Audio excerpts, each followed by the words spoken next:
Hi, my name is Bruce Waller. I'm with Armstrong Relocation Companies. I've been helping companies arrange relocation services across the US and around the world for the last 25 years. And I am excited to be speaking at Oklahoma HR once again as we evolve our profession, as we evolve our careers.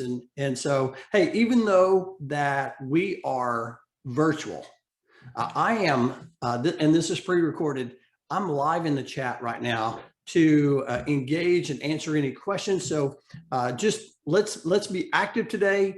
Let's chat questions and let's make this a lot of fun. First thing I want to know is, what is your snack of choice? I mean, if I was live right now with you, I'd be walking around and we could see what each other are drinking and eating. Put in the chats. What are you having at this particular time? I will tell you, I'm having my coffee, and that is the drink of choice during this session for me. And so if it's not coffee, it's Diet Coke. All right, Diet Coke and maybe even peanut butter for a snack. And so I'm excited to be here today to talk about 5 strategies to talk to the C-suite. And we're going to talk about how can we develop more influence so we can get more buy-in with some of the different things we want to try to accomplish as professionals. And I was thinking about a quote, and I was thinking about John Maxwell, and he said, you know, leadership is influence. It's nothing more and it's nothing less. And we're going to talk about influence. We're going to talk about leadership today and talk about some of these strategies. You know, just some of my background. I have been, when I got out of college, I became a supervisor, and then of course, you know, promoted to a manager. I've been a department head. I've been a general manager. I've served on the board of trustees for one of the largest SHRM chapters in the country. And for the last 17 years, I've been a sales leader in our organization. And one of the things that I want to try to do is I want to try to help you sell your ideas, just sell your thoughts and you know, things that you want to change. And listen, I want to see you sell yourself. I mean, come on, anybody want to raise? And so we're going to talk about that. You know, when I thought about this strategy or this session, what I did was I went out to about 20 different high performers, high level leaders, in particular in the HR field. And I asked them about different perspective. And that's what I want to share with you today. I want to share not only what are these 5 strategies, and we're going to talk about that, but what are some things that we can do to apply so that we may be able to evolve and become a more effective leader. You know, talking about influence, we all have been influenced in many different ways. We've had negative influence. I remember as a teenager being negative influence, but I have been positively influenced by so many people, and many people at this conference and in the great state of Oklahoma. I just a few in particular, Mike Shaw, he's a past conference director. Of course, your leaders, Heidi Hartman and Christy Spathy have been phenomenal. Lindsay Nichols, Kyle Killingsworth, Linda Clark, the great Linda Clark. And so I've been influenced by a lot of different people just from this conference. We get influenced by the books we read. We get influenced by people in the workplace, people in our community, people we volunteer with. And so I would like for you at this particular time to type in who has influenced you.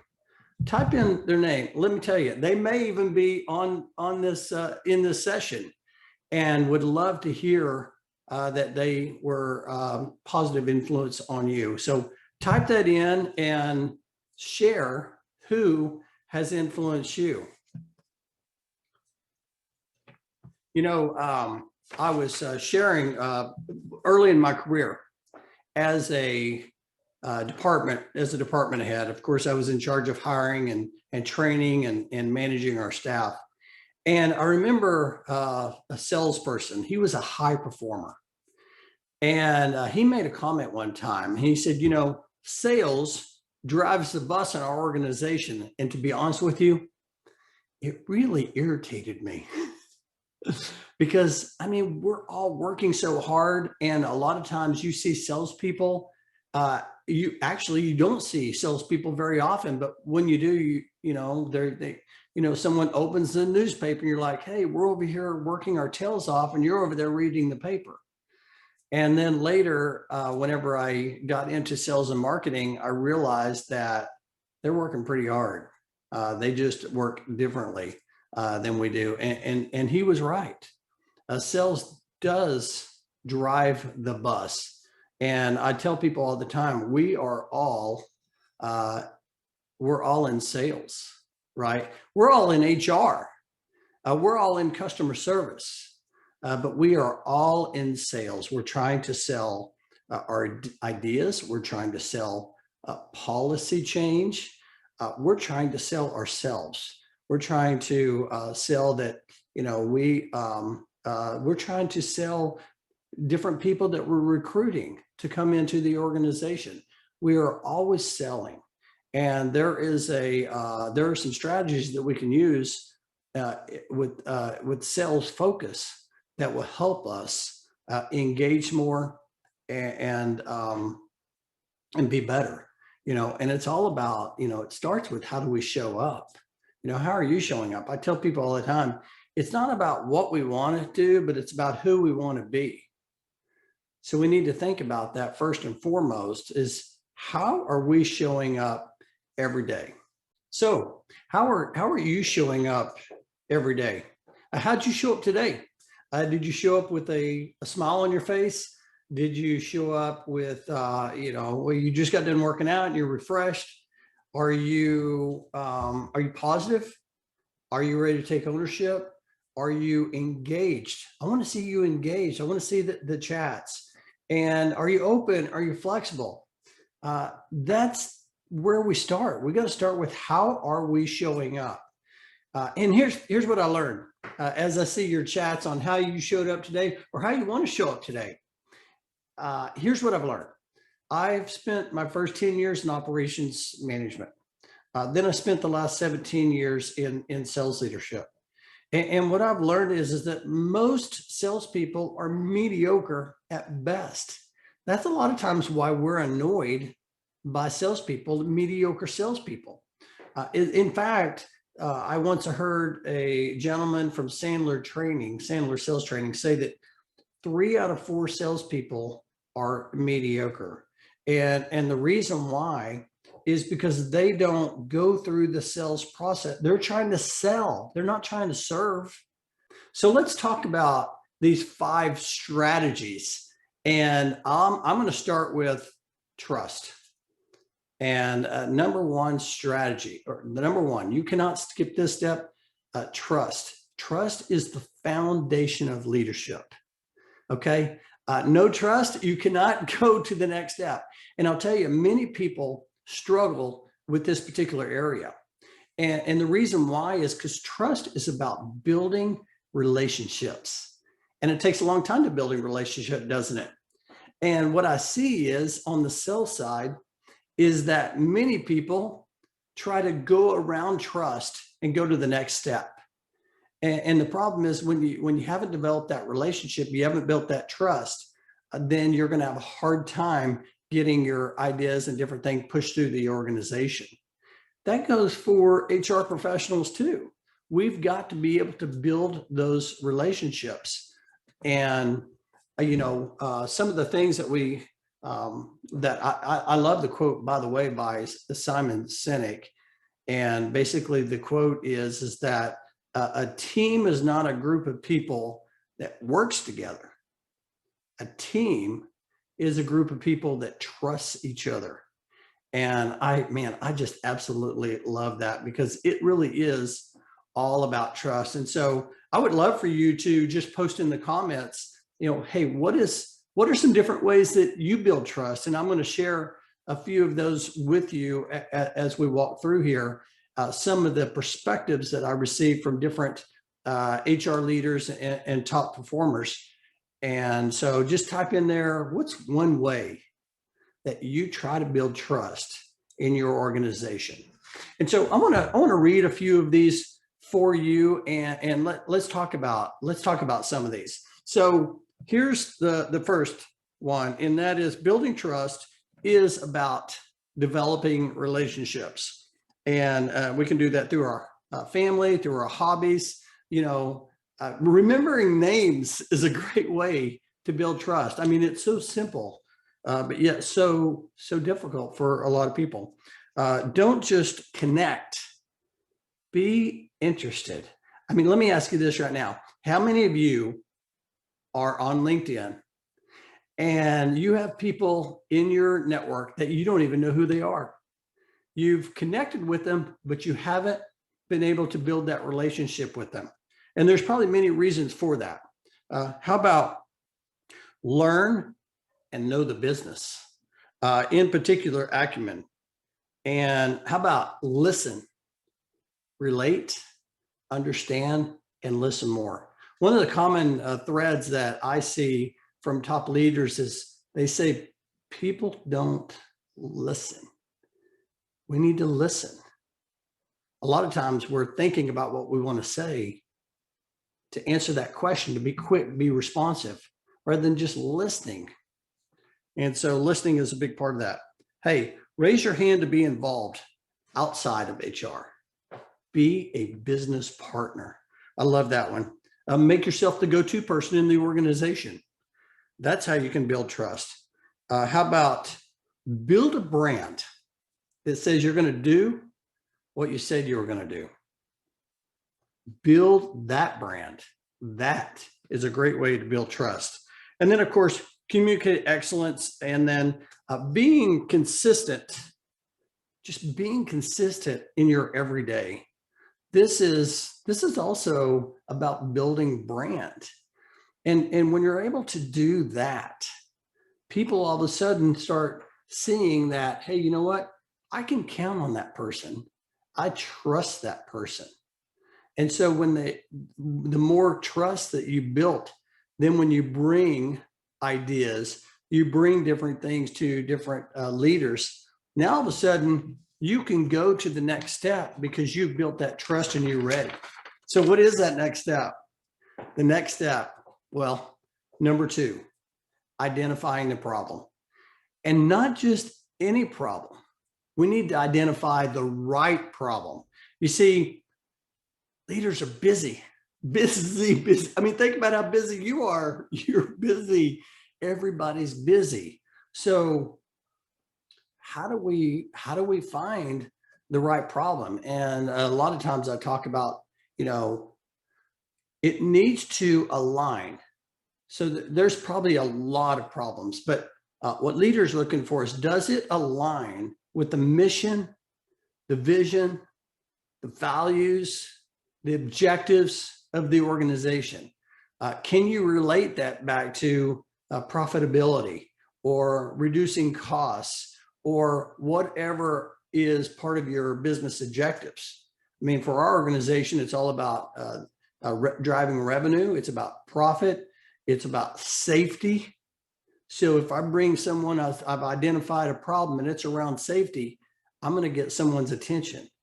And then the fourth thing is about quality, making sure that we're putting out quality service for our customers. And so that's so important. So let's talk about what are some different ways that we can identify the right problem. And so I'm going to share a few of these with you today. Number 1, we can ask for a 15-minute meeting with the leader in the organization. And it's about preparing. You see, leaders are busy. So we want to go in and 15 minutes, be prepared and ask, hey, what are the challenges you're facing today? And why is it important to you? And, do we have this now? I love that question. I mean, we may already have it. We just are not thinking about it. How does this impact our financial goals? There we went back to objectives of the organization. So important. And how can we better serve your department? Or, what is this costing us? And how about this? What is this costing us not to make a decision, not to move forward? That is a great, great question. And then I like to talk about focusing on one question, or focusing on one thing at a time. And a lot of times what happens is we start looking at all these different things, and we try to bring multiple things, and it's really hard to determine, okay, well, which one's most important?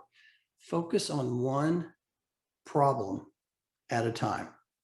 And then one of the things that I picked up a couple of years ago, and that is, and I got this by having a conversation with a business colleague, and it's around what I call the 3-question rule. And here's how this works. You keep this question log, and every time someone asks you a question, you write that question down. And when you get the same question 3 or more times, that's when we know that, hey, it's time to turn this into a service or a product or a policy or something around that. You see, when we get that question often, that means that there's more people that probably have that same question. So that's a great opportunity to determine, hey, you know what? I've identified a problem here. And now I got to look and say, well, does this align with the organizational objectives? Oh man, this aligns with it. So now it's time to, hey, I've identified a problem, and let's move forward. And then of course, the last thing is talk about, share stories. Share stories. People can really relate to stories. And so what have we done? We've built trust.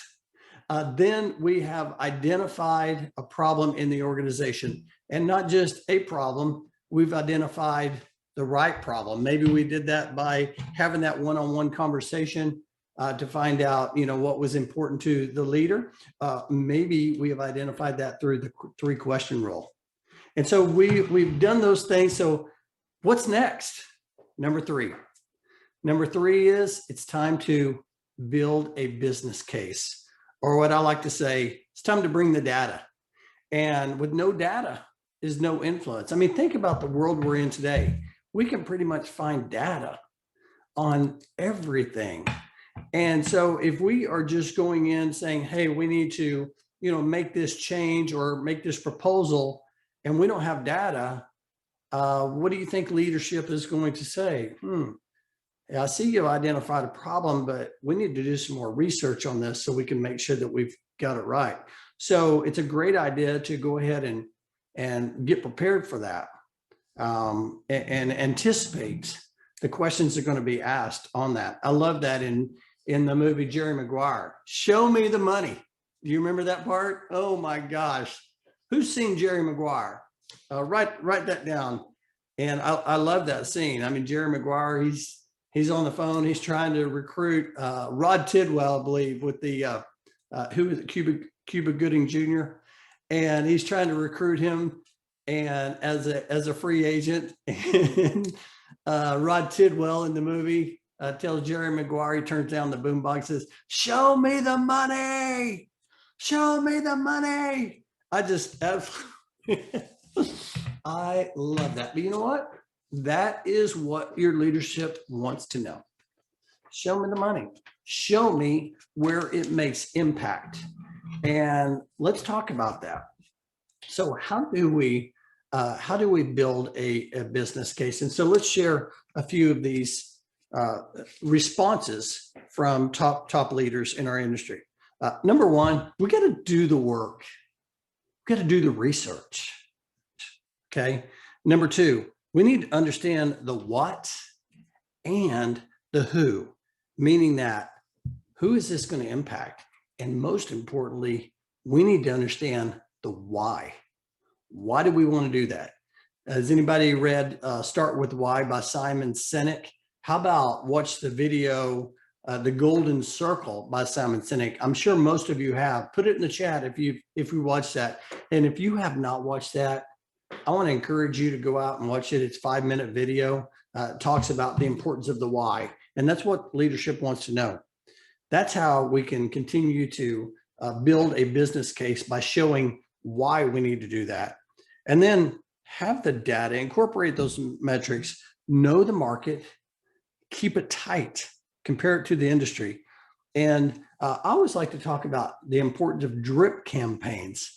Sometimes when we're building a business case, we may not want to just bring it all in there and show it at once. We might want to just drip little pieces of information over time to get people's attention, and then eventually bring it all together. Drip campaigns are very, very effective. And then how about engage by challenging? Engage by challenging. I was in a coaching session with Brendan Burchard one time, and he talked about the great mentors know how to challenge you. They know how to push a little bit and make people think about it. I had Steve Brown on my podcast, Life in Leadership Lane. And hey, if you've listened to that, put that in the show notes. I'd love to know. But he said that when you can make a top leader, when you ask them a question and you challenge them, push them, and you can make them say, he said, you're leading. I love that. Oh my gosh, Steve Brown, he's amazing. And then, hey, engage by challenging, focus on one issue. We talked about that.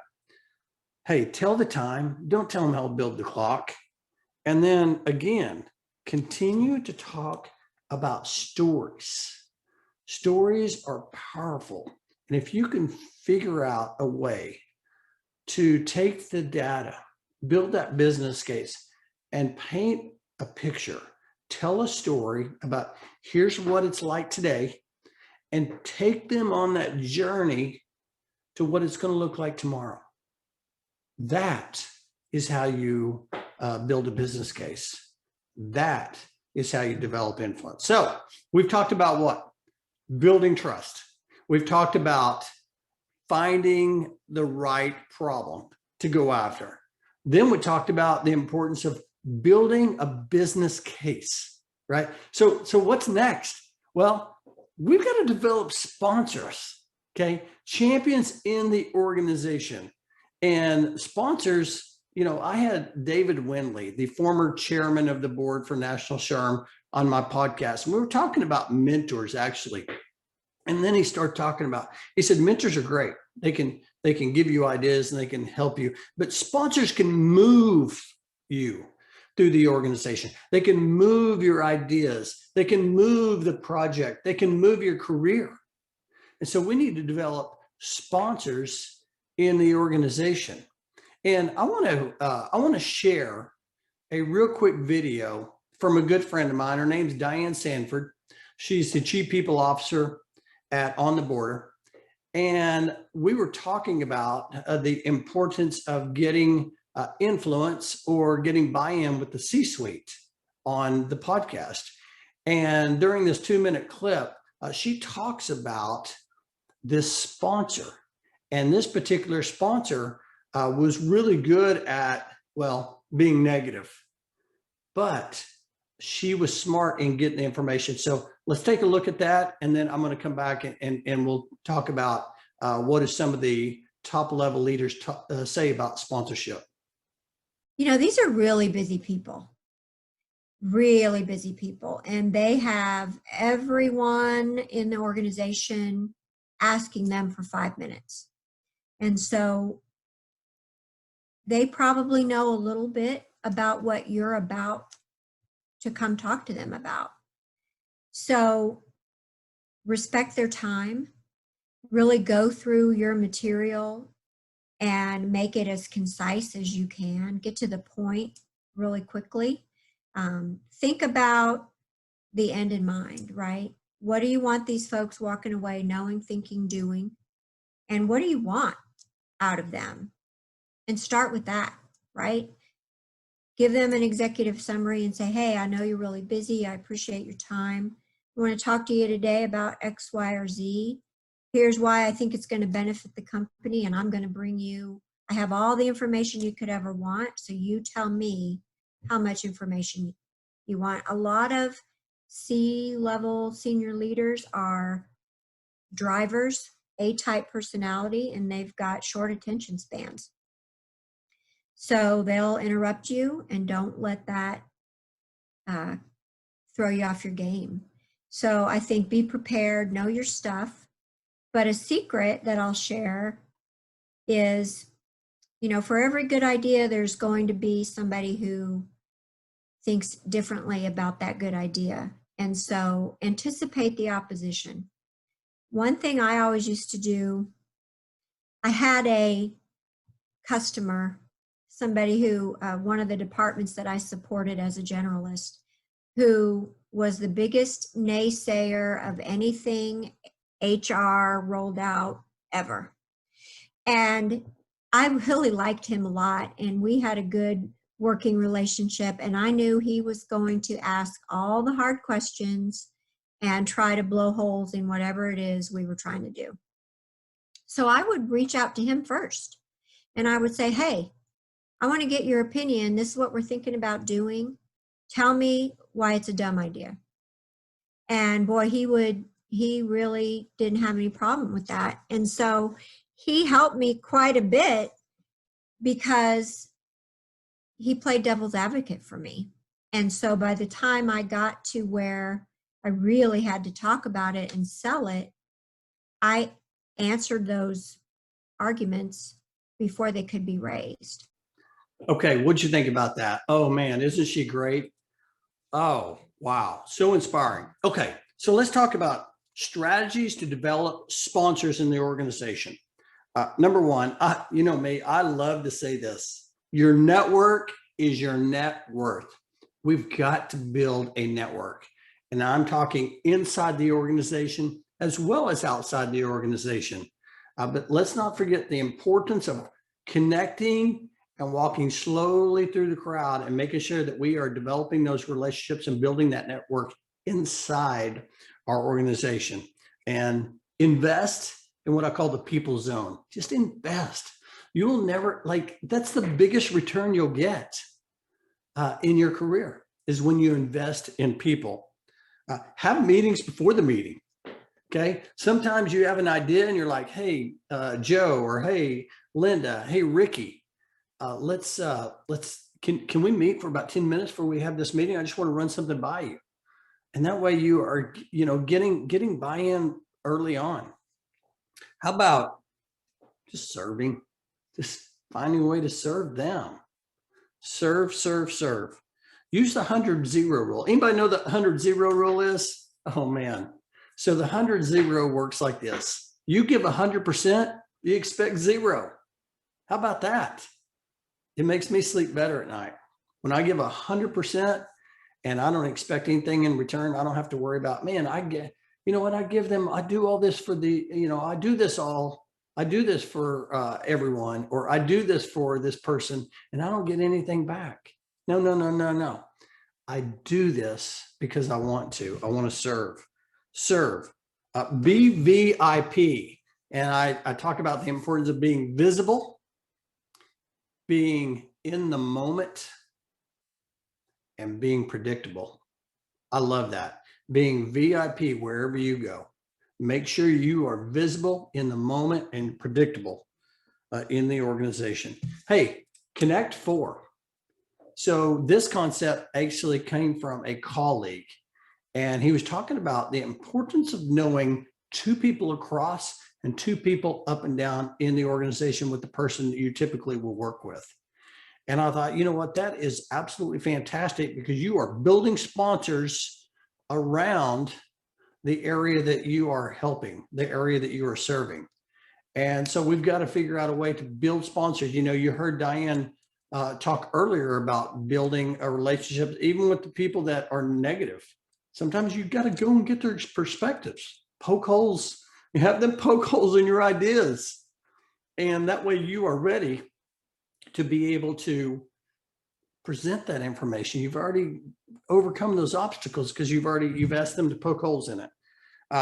What's in it for me? I mean, come on, everybody wants to know what's in it for them. And then a friend of mine, Seth McCauley, he is a vice president for Kirby Kerber Smith, he always talked about in terms of relationshipping. Have you heard that term? Relationshipping. I love that. And, you know, that's a way that you can continue to build sponsors, is through relationshiping. Just continue to build those relationships. How have you tried to build a sponsor in your organization? Share that below.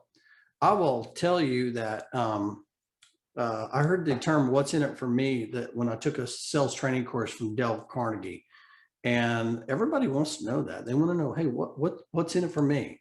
So try to figure out, try to look at it from their lens as you're doing that. Okay, so we have talked about building trust. We have talked about identifying a problem, the right problem. We have talked about building a business case, bringing the data. We've talked about developing sponsors. So what is the last thing we're going to talk about?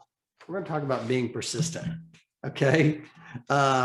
Listen, I don't know if you know this or not, but it takes on average 5 to 8 calls to connect with someone today. And if you have a relationship or referral, I mean, you can connect a lot quicker, obviously, but people are busy. They are so busy. And I always, you know, like to try to let people know that, you know, as someone says no doesn't mean no every day. No just means no today. Maybe it's not no tomorrow, or maybe it's no, I don't have enough information yet.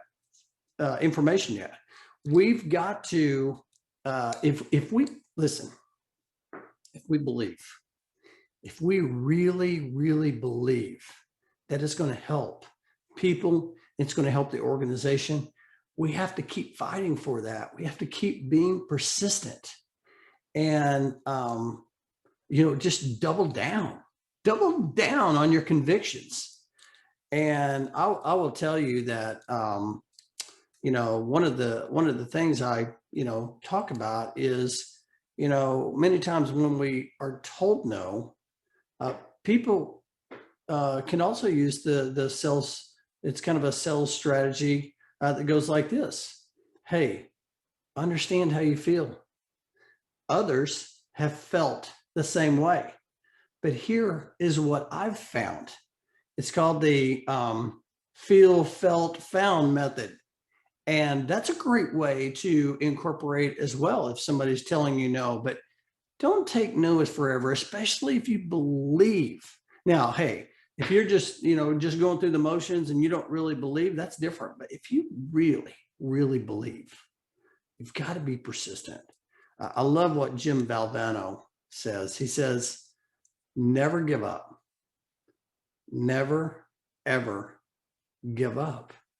And we've got to be persistent in everything we do. Hey, let me just read you a few stats here. It takes an average of 8 cold call attempts to reach a prospect. Well, a lot of times it's going to take us 8 touches to get an idea across. Again, no doesn't always mean no. Sometimes it just means I don't have enough information yet. Keep using that drip campaign. That'll be help, and that will get you traction, and it will also create momentum for your ideas. Remember the 7-on-7 rule, and it takes 7 times to hear a message before people act. So I didn't talk about that. The 7-on-7 rule, 7 times. So think about that. You might see a commercial, you might see something on LinkedIn, you might see, and people will continue to say it. And then all of a sudden that 7th time, you're like, oh, I see it. And if you really believe, you just got to look for different ways to be persistent, be tenacious in everything you do. Learn how to handle objections. Again, use the feel, felt, found method. That's always great. Sometimes a small win or a series of small wins will lead to a bigger win. So maybe you don't get the big idea across early. Maybe you get some small wins that will lead to the big win. And then again, don't give up. Don't ever give up. Hey, there's another thing I want to talk about too, and that is the importance of speaking with confidence. And there are some words that we just need to try to avoid. And so I've written down a few of these words. And if you would like this entire list, email me at bwaller@goarmstrong.com and I'll get you this list of words. But here's a few that I wrote down. First is, we don't need to use the word, hey, honestly.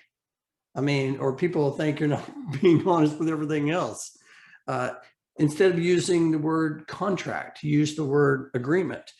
Instead of use the word buy, use the word own. I think many of us don't use the word problem. We use the word challenge. But identifying the right problem, we talked about that earlier, identifying the right challenge. How about that? For me, it's not about prospects, it's about future clients, because I really believe I can help. And I do have hope, but whenever we're using it in context with, hey, I hope this works, it doesn't sound that great. We want to avoid that. Or words like don't, obviously, maybe, cheap. Hey, instead of costs, investment. And I think that words are powerful if we can use them the right way.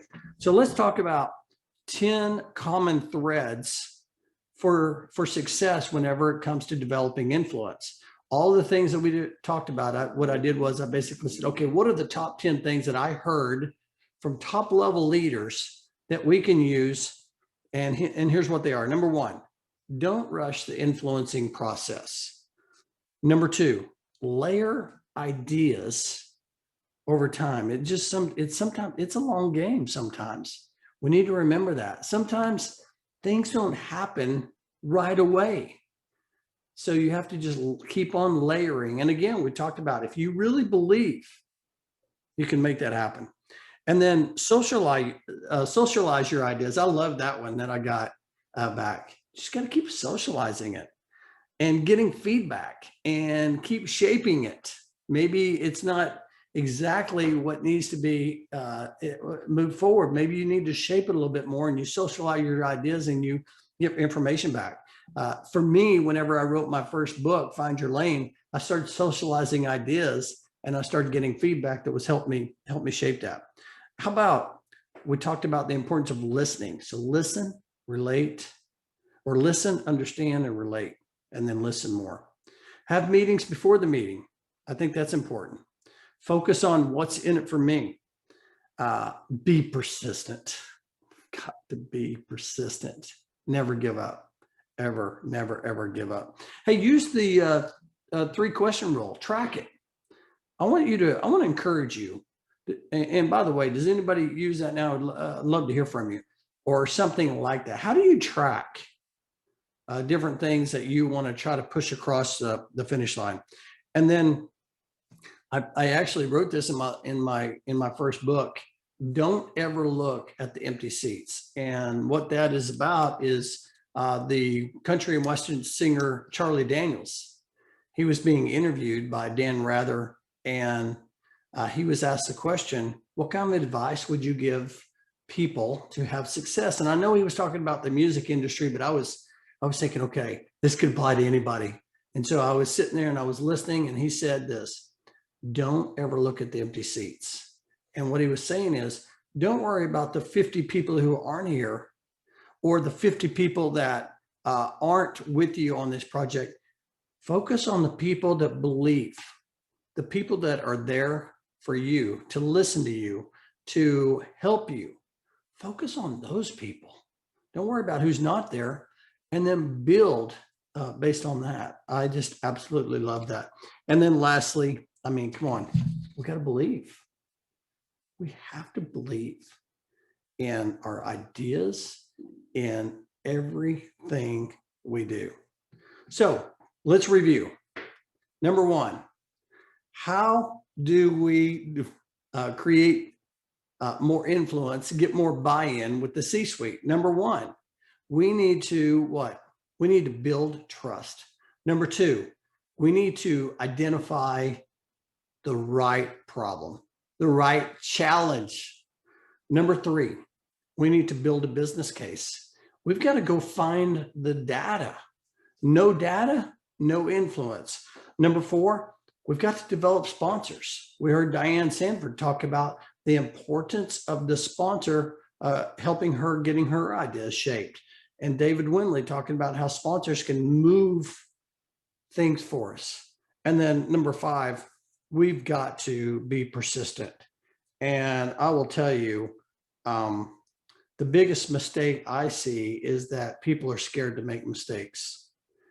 And we've got to believe in ourselves. We need to believe in our ability, believe in everything we do. And so, hey, I always say this. I say, hey, let's focus on the win. What is win? W-I-N. I heard Lou Holt say this one time. He says it's what's important now. We need to focus on what is important now in our organization, in my department, in this time we're here today. What have I learned that's important? Hey, I want you to just real quick put in the chat. Was there one takeaway, one thing that you can apply that's going to help you develop more influence as a leader? I would love for you to put that, because here's the thing. People will see what you're putting in and they'll say, oh, I didn't think about that. And you may help someone else just during this short session. And I would love to hear your feedback. And if you want to email me, you certainly can do that. So I'm going to finish up with the last quote. And I just absolutely love the quote. And this quote is by a guy by the name of Dave Mahoney. That is, the important thing is not where you were or where you are. It's where you want to go. So here's what I want to ask you. Where do you want to go? Do you want to become more as a leader? Because if we want more, we have to become more. We have to continue to learn and grow and develop as leaders, because the more we learn, the more we grow, the more we can help others. And this conference is a great way to do that. And I am just so grateful that you've attended my session today. And my hope is that you were able to, number one, you were able to grow in some way, that there was some takeaway that's going to help you. Number two, that you were able to connect with an idea or connect with someone in the session. And my hope is that something moved you and in some way. And then lastly, my hope is that it might even have energized you.